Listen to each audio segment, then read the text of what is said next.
The chip industry was a focus of US President Joe Biden's trip to Vietnam in September, when his office said US companies Amcor and Marvell will expand in the country. Days later, Vietnam's Prime Minister Phạm Minh Chính toured the US facilities of NVIDIA and Synopsys, seeking further investment. The string of recent announcements has lent momentum both to global chip makers, which are diversifying supply chains due to geopolitics, and to Vietnam, which aims to attract the companies after years of continuous attempts. According to Nikkei Asia in October, South Korea's Hana Micron will invest $1 billion in Vietnam chip production. The producer has a factory in Bắc Ninh where its job postings seek staff for information technology, sourcing, and production planning, as well as line workers. Amcor of the US debuted a $1.6 billion chip factory in Vietnam for packaging and testing just over a week after Hana Micron's investment announcement. Amcor will use its most advanced technology and focus on memory, design, and electrical testing services for automotive, communications, and advanced computing clients in Vietnam. Marvell Technology, a leader in data infrastructure semiconductor solutions, in May announced its plans to establish a world-class design center in Ho Chi Minh City, making it one of the 4 world standard R&D center, along with those in the US, India, and Israel. At the 6th session of the 15th National Assembly in October, Prime Minister Phạm Minh Chính emphasized the need to focus on the semiconductor processing and manufacturing industry. Chú trọng đào tạo nhân lực chất lượng cao cho những ngành lĩnh vực mới nổi, trong đó tập trung đào tạo 50 đến 100.000 nhân lực chất lượng cao cho ngành sản xuất chip bán dẫn trong giai đoạn từ năm 2025 đến năm 2030.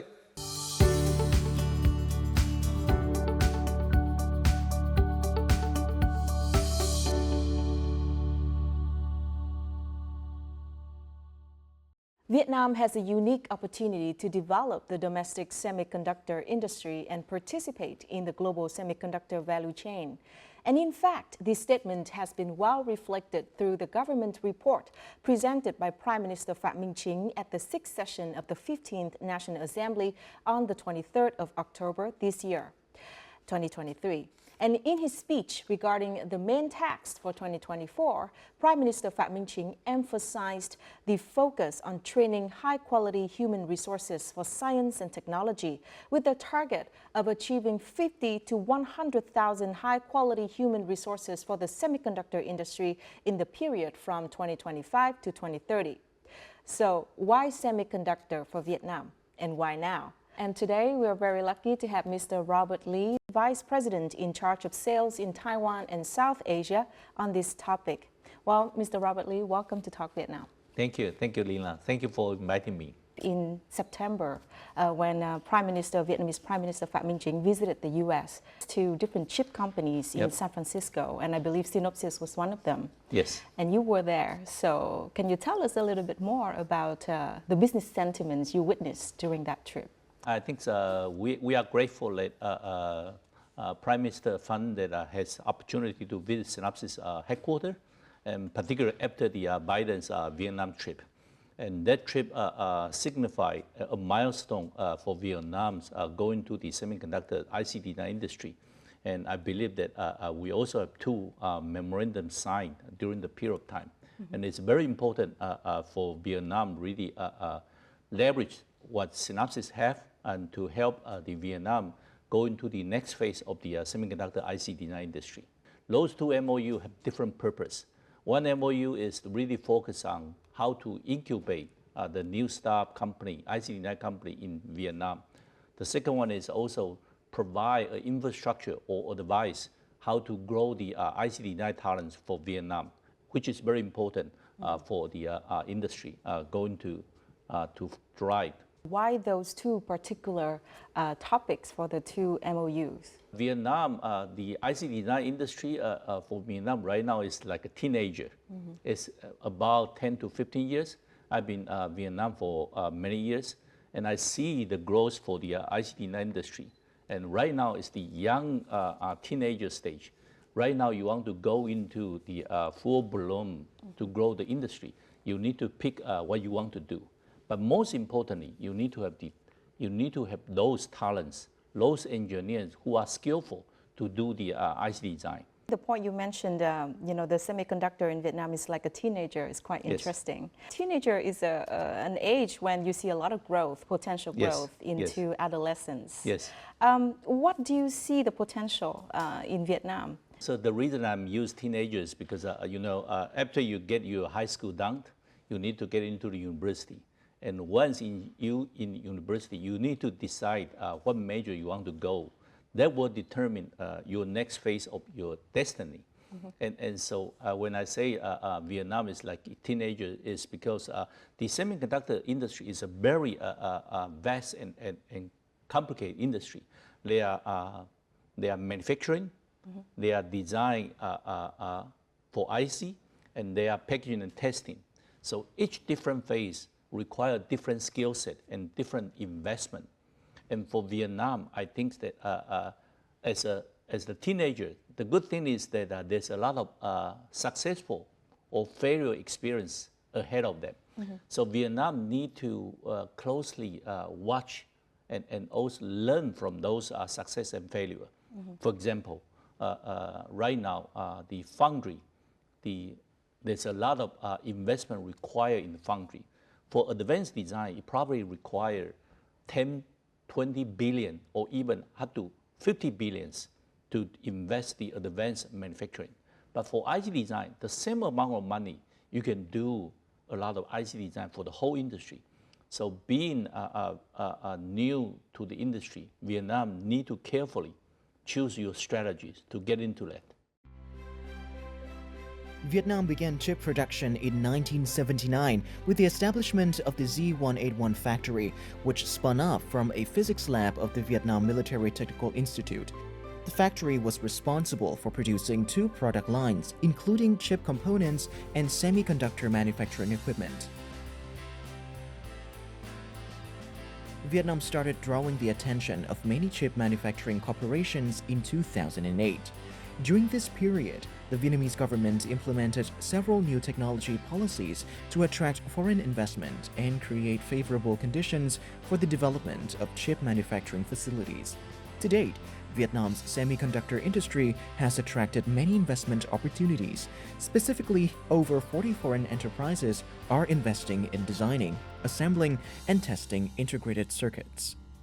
At the world level, the current semiconductor market is dominated by a small group of companies, mostly from the United States at 47%, followed by South Korea at 20%, Japan at 10%, and Taiwan, China at 7%. Based on the development history of the semiconductor industry in East Asia, all successful countries determined the importance of the industry to the economy and national security, thereby implementing special development strategies. You know, a lot has been talked about the national plan for the semiconductor development in Vietnam. Now it seems like the good timing to kind of revisit and learn and really push forward the action plan. You mentioned that you have been here 14, 15 years and sort of like witnessed the, teenager year of the Vietnamese semiconductor industry. Are there any interesting traits that you observed during the years? I think that Vietnam suddenly realized that, being a young country and being the middle income country that are growing, and we need to choose what is the right industrial strategy. And I think semiconductor and IC is the right strategies for Vietnam going forward. All the cars are going to ship from petrol because the carbon dioxide issue, and ship to the electronic vehicle. And if you look at Vietnam, I see a lot of motorbike. And just from the motorbike point of view, if you change those motorbike into electric, and then it will save a lot of carbon dioxide emission.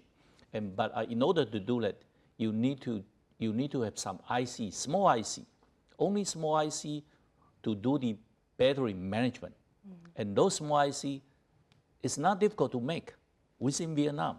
So just Vietnam itself, if they can do some small IC for electrical bike or for home appliance, it will save a lot of money for the whole market. So that is very important that Vietnam should have its own IC design industry that provide local demand to fill the need. Right. That is a very good example and so applicable to the Vietnam situation. Yes. It's interesting that you pointed out how many motorbikes and scooters out there on the street. Can you elaborate more on what are the potentials and also what are the challenges?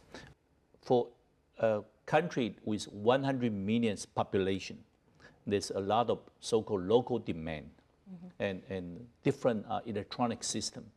For different electronic system, that this big market already enough to do the self-sustain. But I believe most of the IC are imported, and imported that which means the price is higher. So Vietnam with a lot of young talents, and it's not difficult to invest only a small amount of money to have those people being trained, educated to be a skillful IC designer, and then build the industry, build the IC design industry in Vietnam, and then you can create the value. Those value is much more than you sell rice, you sell the agriculture. It's much higher, and that higher will contribute by those young talent engineers. And I think that is the big growth for Vietnam economy into a different level of the economy, maybe in the next 5 to 10 years. The small 5G DFE chip is manufactured using TSMC 22 nanometer technology. It has 200 million transistors, which means each transistor is 1/500th the width of a human hair apart. For 4G technology deployment, Viettel was able to purchase 4G chips designed by commercial chip companies. However, with 5G technology, the rule of the game is different. Globally, only 5 to 6 countries have the technology to make 5G chips, and they have not yet commercialized it. Từ những năm 2018, 2019 trở về trước là gần như là không thể và rất là khó khăn. Thì đây là những cái công nghệ gọi là tiên tiến nhất của thế giới về trong lĩnh vực thiết kế chip. Chúng tôi đã được Synopsys trao một cái cơ hội rất là tốt, đã cử được cái đội ngũ kỹ sư của chúng tôi đã đến tận R&D Center ở bên Bỉ. Qua trao đổi thực tế với những cái người mà nắm giữ những cái công nghệ lõi đấy thì chúng tôi hiểu được rằng là người Việt Nam mình hoàn toàn có thể đạt đến đẳng cấp đấy. Thì cái chip mà sản xuất xong mang về đấy là chạy với cái kết quả rất tốt. Chúng tôi đánh giá là một trong những cái thành công rất nhanh của một cái startup trong một thời gian ngắn để nắm vững cái công nghệ thiết kế một con chip có thể cạnh tranh với các cái hãng làm chip hàng đầu trên thế giới. If 4G is compared to a narrow lane, then 5G is the expressway system that helped elevate the Vietnamese economy towards digitization. The fact that Vietnamese engineers could successfully design the 5G chip not only proves that Vietnamese people can do it, but also it laid the foundation for other technology advancements in the future. And to do this, effective government policies are needed to be in place. Sản phẩm thiết bị công nghệ điện tử của Việt Nam mà được tích hợp chip của người Việt Nam thiết kế thì cần phải có một cái gì đó ưu đãi. Có thể là về chính sách thuế, cái nhu cầu để tích hợp chip trên sản phẩm nó sẽ cao lên. Đầu tư cho các cái startup cũng như là đầu tư cho các cái nhóm nghiên cứu ở Việt Nam ấy thì chúng ta có thể nói là rất ít, nhưng mà chúng ta biết hợp tác với những cái người đứng đầu thế giới để làm ra những con chip mà có thể cạnh tranh song phẳng. Synopsys cũng đang thuyết phục những cái khách hàng lớn ở trên thế giới của mình để mà giới thiệu với họ cái năng lực thiết kế chip của các cái công ty Việt Nam. The 5G DFE chip is an example of Vietnam's latest achievement in mastering high-end chipset products. It helps Vietnam engage more deeply into the global semiconductor industry and be able to produce other high-end chips in AI, 6G, and IoT in the near future. This is the first commercially made chip product developed by a Vietnamese company, and therefore it is called Make in Vietnam chip. To put it simply, It acts like a heart, pumping blood to every vessels in the body, and it helps transmit electricity to every part of a board. And these chips have outputs and markets. For example, it's distributed to Australia, Taiwan of China, and Japan. Chúng tôi đang gặp một số các khách hàng của Nhật, những cái nhà máy sản xuất camera, những nhà máy in. Những cái chip của họ rất đơn giản thôi nhưng mà không ai cung cấp cả, tại vì là nó là đời cũ rồi. Các công ty lớn họ tập trung làm những cái việc cao, thì tự dưng là bản thân họ cũng bị ảnh hưởng luôn. Thì chúng tôi đưa vào phát là họ dùng luôn. Thì những cái nhu cầu như thế rất là cao. Chưa kể hiện tại ở Việt Nam thì chúng ta cũng có muôn vàn những cái nhu cầu như thế, từ thẻ căn cước, thẻ điện thoại, thẻ ngân hàng, mọi thứ. The inadequate supply of low-end chips is a notable feature in the current chip crisis. And that is also an opportunity for Vietnamese chip makers. To seize this opportunity, the company started preparing 10 years ago. So what do you think about, some local efforts, efforts from domestic Vietnamese companies in joining part of the supply chain? When we talk about chips, and after you design, you manufacturing, at the end you go to the system. Mm-hmm. You go to the appliance, home appliance, you go to your car, you go to whatever is the scooter, electric scooter that we mentioned. And those subsystems can be done by local Vietnam company. Mm-hmm. And I think that the subsystem and the component, the chips, for example, designed and produced by FPT is one example. It can create an instant value for the local player.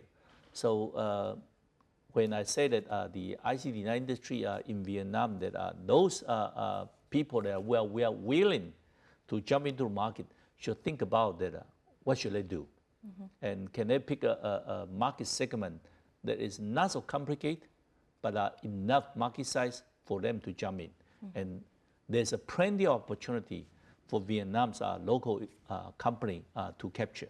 You see that Vietnam itself is a already large enough market for all of the appliances of the semiconductor and IC manufacturing, design, and activities here in Vietnam. Yes. It can also help solve a lot of domestic problems to better facilitate the growth of the country and also help the country avoid the middle income trap. And you mentioned about the human elements here. Yes. So what do you think about the labor force of Vietnam for this industry? I think Synopsys, we are lucky, and we have been in Vietnam for quite some time. So we are here. We already have 600 people, employees locally here at Vietnam in Ho Chi Minh City, in Da Nang, and we just established our Hanoi office in August. And I see that the Vietnam engineers have very unique characteristic. Being an engineer, very aggressive, always eager to learn, and hunger to learn, and working hard. I mean, like what we are right now. It's a weekend, and people are willing to work extra time to get extra mile, and this is very unique. For the industry to be ready to flourish. But do you think those qualities are enough to help the country kind of prepare sufficient labor force for this sector particularly? Very good question. I think the attitude to be a good worker sometimes not enough. Besides the knowledge, you need to the skills. And then you need to practice. So the semiconductor IC industry is very unique because you need to have not only you need to teach at school, but you need to find out that what are the real design that are going to the industry, and then you need to have a lab or some sort of training facility or institutes to do the real training. Mm-hmm. So I think what Vietnam can really do is to leverage what is already have. You don't need to reinvent the wheel.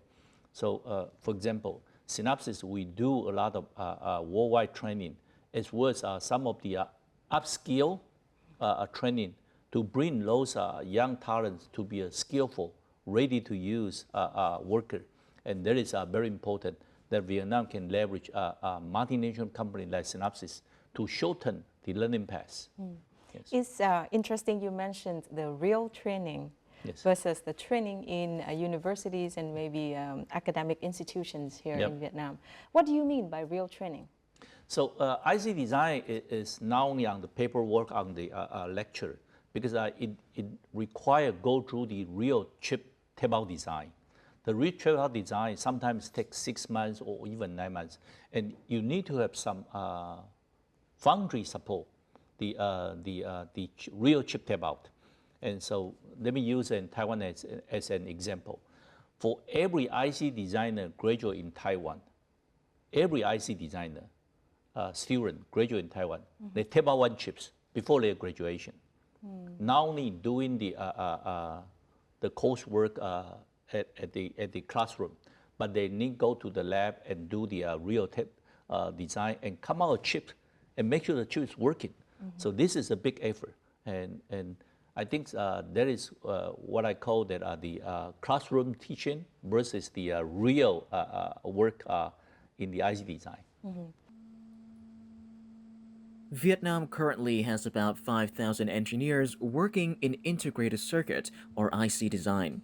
The industry's human resources are concentrated in big cities, of which 85% are found in Ho Chi Minh City, 8% in Hanoi, and 7% in Da Nang City.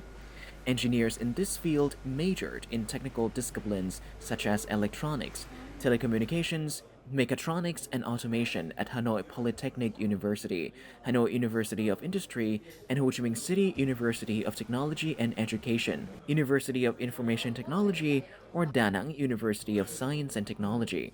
Graduates undergo 3 to 6 month internships or on-the-job training. Operating an office in Hanoi from 2020, the company plans to employ 300 engineers after 3 years.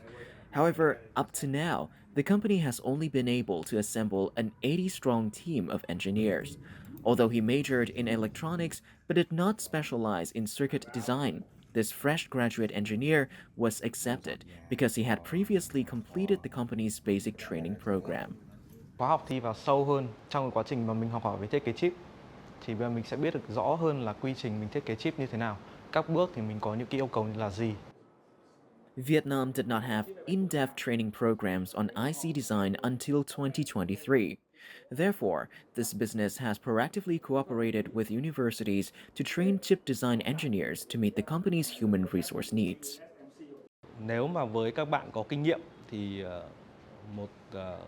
cả một năm có khi là công ty cũng chỉ tuyển được 1 đến 2 bạn, bởi vì rất là khó. Thì công ty đã quyết định ngay từ đầu là sẽ tuyển dụng các bạn sinh viên, sau đó thì đào tạo lên. Các bạn sinh viên kỹ thuật của Việt Nam thì cơ bản các bạn ấy đều có được cái kiến thức gọi là kiến thức nền tảng của cái việc mà có thể thực hiện được việc thiết kế chip. In addition, this sector is recognized with strong emphasis on work experience due to the job's complexity and the risk of heavy losses if production errors occur. Therefore, only an engineer with 3 to 5 years of experience will be assigned an independent design task by the company without needing a more experienced engineer supervising. Business representatives say cooperative training programs between businesses and universities can help shorten this period. Khi mà các bạn học đại học các bạn chưa liên hệ được cái kiến thức mình học, nó có thể dùng vào việc gì sau khi ra trường đi làm cho công ty thiết kế chip. 6 tháng đầu hoặc đến 1 năm đầu tiên thì các bạn ấy vẫn phải tiếp tục được đào tạo những kiến thức chuyên môn cần thiết cho cái dự án mà công ty đang làm. Cái đấy có thể là doanh nghiệp và nhà trường có thể sẽ ngồi với nhau, sau đó thì có thể cùng thiết kế ra một cái chương trình mà nó phù hợp. Many universities, such as Hanoi University of Science and Technology, FPT University, and University of Information Technology, have opened training programs in semiconductors and ICs this year. Launching such programs and enhancing training quality are expected to contribute to meeting the human resource demand in Vietnam's semiconductor and chip manufacturing industry. A lot of discussion has been going on about preparing for the labor force for the semiconductor and IC industry here in Vietnam. Yes. So we would really appreciate it if you can provide us, more insights and maybe recommendations for the government on how to effectively implement policies to prepare the labor workforce. From the current status to the goal for 50,000, I mean, the current education system is not enough. So earlier you asked about what is the government policy to kind of stimulus this industry. I think I have a few suggestions for the government. Right. The first number one is really to kind of reshape the IC design education system. So right now, all the major university, I think I met VNU's president and also some of others universities. I think most of them are doing microelectronics double E. So it's a little bit about IC design, but not ready for the full IC design. So number one is you need to really reshape the VLSI or the IC design course curriculum to make it more suitable for IC design. So that means that on top of the current microelectronic system, you need to add some more. The second one is government should create or should establish some national lab or national research institute to support all the academic together. Because as I said, academic only do the class teaching. But in order to do the IC design, you need to go through the lab, go to the real design. That should be provided or should be supported by so-called, my word is Vietnam Semiconductor Research Institute, VSRI. And with the establishment of the national lab, and this is very similar to what Taiwan go through before, that research institute can support all the academic and for the teaching, as well as the staff company to incubate them. And so this is the second one. The third one is if government really want to boost up the industry, government need to have some national policy, the tax incentive. Tax incentive for those new IC design company, and even subsidies, and for those IC design company. IC design is not cheap industry. It requires a lot of investment, and that investment, I think that our government need to play a role. And I believe this is what Taiwan go through. This is what happened in China for the past 10 years. This is ongoing happening in India right now. The government provide the tax incentive as well as the subsidies for those young staff to help them to grow as a staff to an established company. Right. IC design is cheap but not cheap. Yes, cheap, good, yes. This company is referred to by semiconductor engineers as the cradle of semiconductor workforce training in Vietnam. The reason is that nearly 20 years ago, it was one of the first foreign semiconductor companies to operate in Vietnam. Over those years, many Vietnamese talents trained here have spread out to work for numerous multinational companies. The top leader of this Japanese company offered me the opportunity to visit the extensive hardware and software engineering offices of the company located in Tân Thuận Export Processing Zone in Ho Chi Minh City. So, Mr. Sakamoto, can you share with me how did the journey of Renaissance start in Vietnam? So in 2004, so we established a R&D office in Vietnam, and so next year is the 20th year, so it's a long history in Vietnam for IC chip design. What do you think of the capabilities of Vietnamese engineers in IC design? Our company headquarters, so thinks to hire the more engineers in Vietnam. Vietnamese members are very diligent and they are very flexible for the IT and the semiconductor. So in that sense, so that we judged to establish the office here. And nowadays, so currently the engineers are over 1,000. So is it difficult to hire Vietnamese engineers to work for your company? In universities, so semiconductor chip design are very few area to learn. But so currently that Vietnam is so other semiconductor company, and also we give some lectures to the university students to learn the semiconductor chip design. Currently, Renaissance Vietnam is developing and designing both the hardware and software of cutting-edge semiconductors for a variety of automotive applications, automatic industrial lines, IoT devices. The company announced its latest deployment of AI-driven verification for car chips. This product was developed by Vietnamese engineers. Những cái ý tưởng mà ứng dụng cái design by AI tool được đứng đầu bởi những các kỹ sư tại Việt Nam, và thông qua những cái cuộc họp cũng như là đánh giá với CTO Office ở tại Renaissance toàn cầu thì họ cũng đánh giá rất cao cái năng lực của các kỹ sư Việt Nam khi tham gia vào cái dự án này. With the launching of the center in Vietnam, Marvell Vietnam will be one of the 4 world standard R&D centers, along with those in the US, India, and Israel. The center will focus on developing and researching the most advanced IC technologies.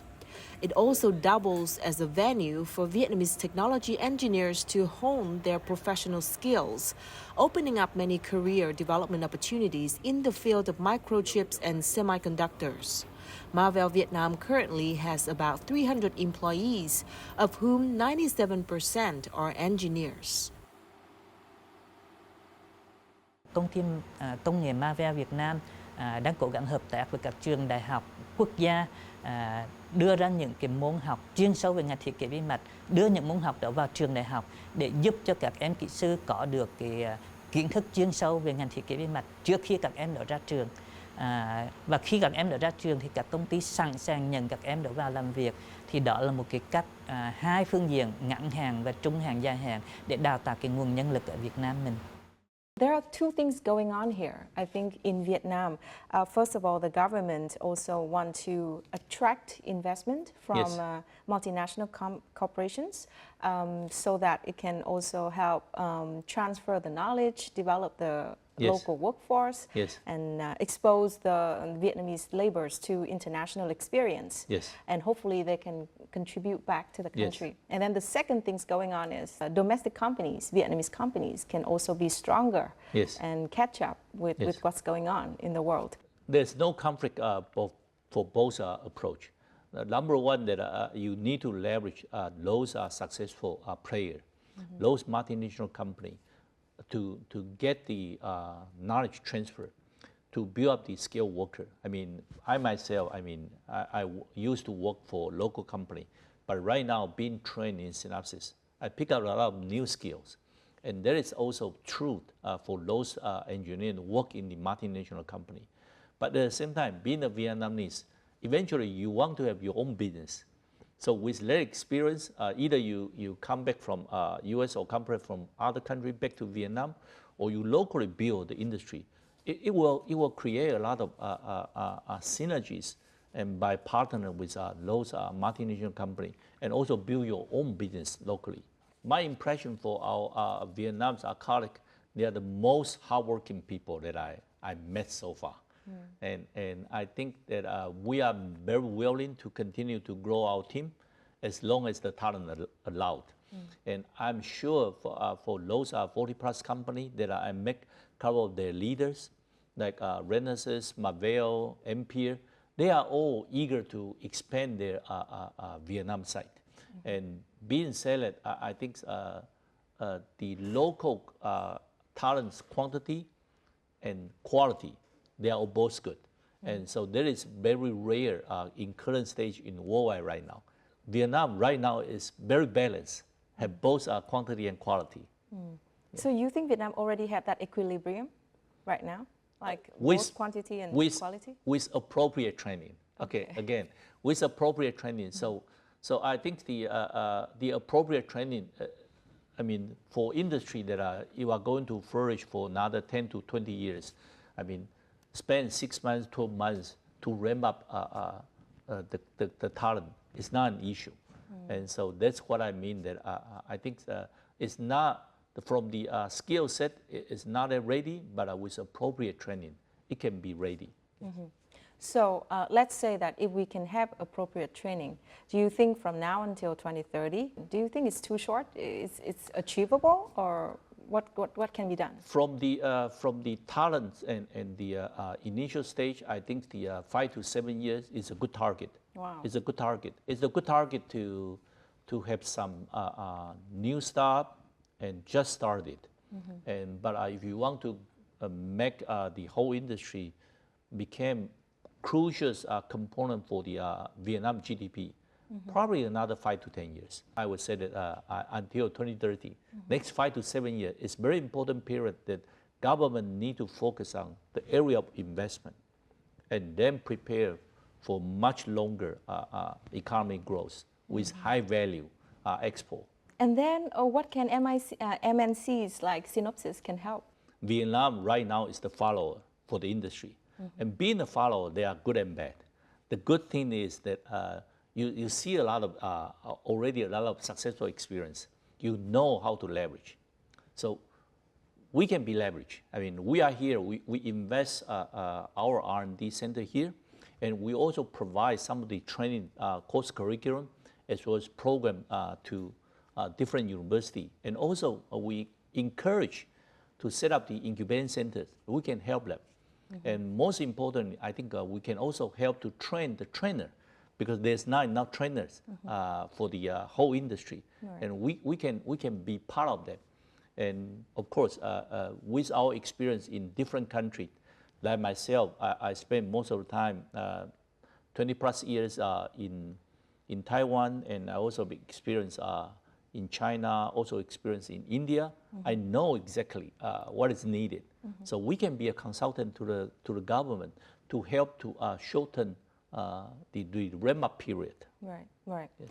I mean, if we dig deeper into the training and education matter, Yes. You say that you talked to VNU, right? And, Yes. and then you saw the syllabus. What kind of collaboration can you help them prepare better syllabus for the training? I think the VNU is a very, very good school, very top school. And I know a lot of professors and their students. In fact, within Synopsys, we have a lot of VNU alumni, and they are excellent engineers, very high quality engineers. And I think from the course curriculum wise, I do have two suggestions. One is VNU being a very prestige university. VNU can co-work with some of the university, for example, in Taiwan or in the United States, who has already established the IC design course curriculum. They can work together and to maybe do a dual degree program or to have some professors in exchange program. That can be done. Right. The second one is, in fact, Synopsys is also a university. Our university called Synopsys University. We have this university in Armenia. But more importantly, I think we provide over 46 plus course curriculum, course material, including syllabus, the full semesters PowerPoint slide, and quiz, midterm, final, and also laboratories. And that, if you are part of the Synopsys University programs, that you can access those materials without any charge. Right. So that can be a good resource for those universities who are interested to upskill their course curriculums. Let's talk about the tax incentives. Yes, this industry requires a lot of R&D investment. So the R&D investment, typical, if you can provide some tax return for the R&D investment, tax benefit or tax exemptions, which Taiwan do, and also China, also their policy also do, and the industry policy for semiconductor and IC design, they provide the tax incentive to save some tax for their direct R&D investment. By doing that, the company they are okay to continue to invest. And once they continue to invest, the industry will continue to grow. Right. So that is very important. How and why should Vietnam participate in the semiconductors supply worldwide? Okay. Semiconductors supply chain, we typically break into 3 buckets. The first one is the manufacturing side, that including the IDM, integrated design manufacturing, including the foundry, including the memory IDM like Samsung, SK Hynix. The second bucket is the IC design. The third bucket is the testing and packaging. And so for different part, I think that being part of the supply chain, I think Vietnam should look at your own value. The value for Vietnam right now, the best one is a lot of qualified, skillful young talents with proper training. They can do the IC design. This is the lowest cost, higher return. The second one is if we want to go to the manufacturing side, there will be a lot of workers, and might be good for the government, but the value added, depends on how much you invest. For the packaging and testing, might be okay, but the return is not that high compared to IC design. The last one is the manufacturing side. This is the big money investment. Not only invest in land, invest in equipment, building up the fab, and also skillful operation workers. That return, that big money of return, sometimes is very difficult to justify as a country like Vietnam. So my suggestion for Vietnam is really to pick the strategic focus. My suggestion will be the IC design first, and then consider a little bit about the packaging and testing, which already, I think Intel already established in Ho Chi Minh City. And right now, I think MCO or Hana's Tech from Korea, they also have some packaging facility established in Vietnam. There is also a good direction. Right. But for the foundry side, it probably need to rethink the national strategies. There's a lot of potential out there, Yes. But the execution is important. Yes. And thank you so much for providing us insights on the execution, which I believe is quite important for Vietnam right now, to turn the country's aspiration into reality. Yes. Thank you, Nina. Yeah. Chip production will fuel Vietnam's aspiration to become a key manufacturing hub in the region. If successfully implemented, it will not only generate foreign reserves from exports, but also an opportunity to self-develop advanced technologies, boosting the internal strength of the domestic economy. And to achieve this, Vietnam has to solve a number of obstacles, such as establishing a domestic supply chain, improving high-tech workforce training, creating a favorable business environment, funding research and development, and collaborating with international partners. And that's it for this edition of Talk Vietnam. I hope that you have a lot of interesting insights into the industry, and we hope to see you again next time.